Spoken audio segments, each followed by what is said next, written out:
Hello student, I could not conduct the class in the morning today. That's why I am making this video for class 10. In this video, we are reading economies, that is sectors of Indian economy, ongoing chapters.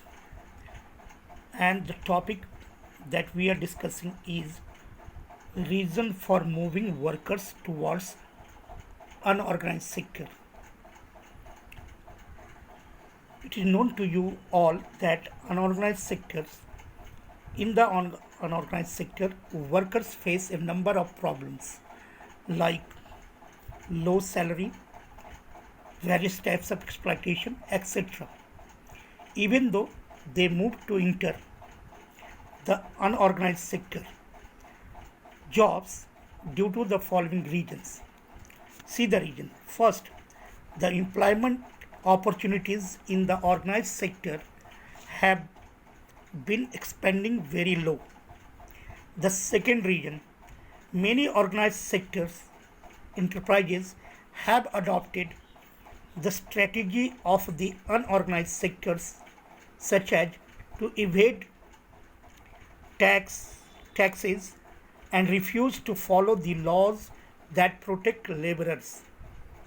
Third reason is since the 1990s, it is also common to see a large number of workers losing their jobs in the organized sector. So these are the three reasons why workers are moving towards unorganized sector even after knowing the hardship that they have to face in this sector jobs. And what should be done to protect them, to support them? So next topic, protection and support of the worker in the unorganized sectors. There is a need for protection and support of the workers in the unorganized sector. First one, worker like landless farm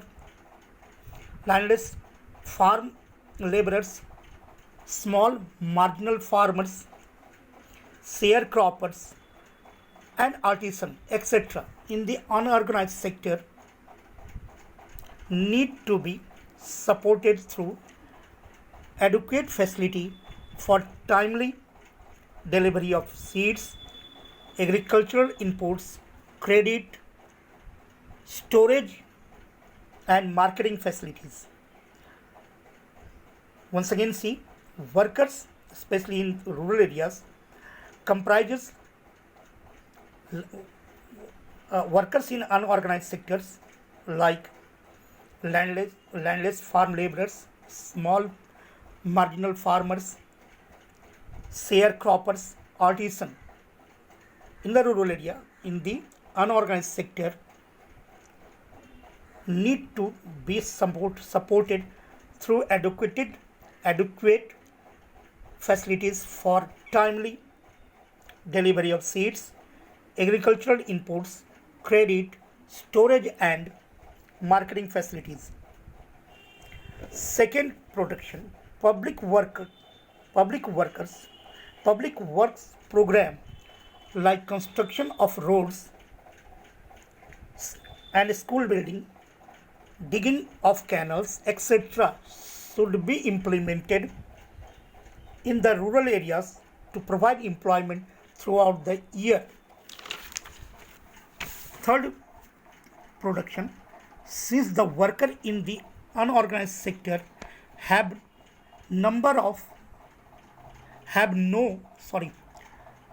since the workers in the organized sector have no social security or job security, the government must provide them compulsory insurance either on marginal contribution or on a nominal contribution.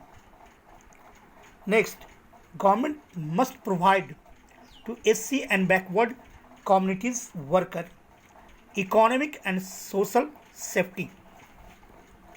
Fifth, the government should support small scale industry for procuring raw materials and marketing output.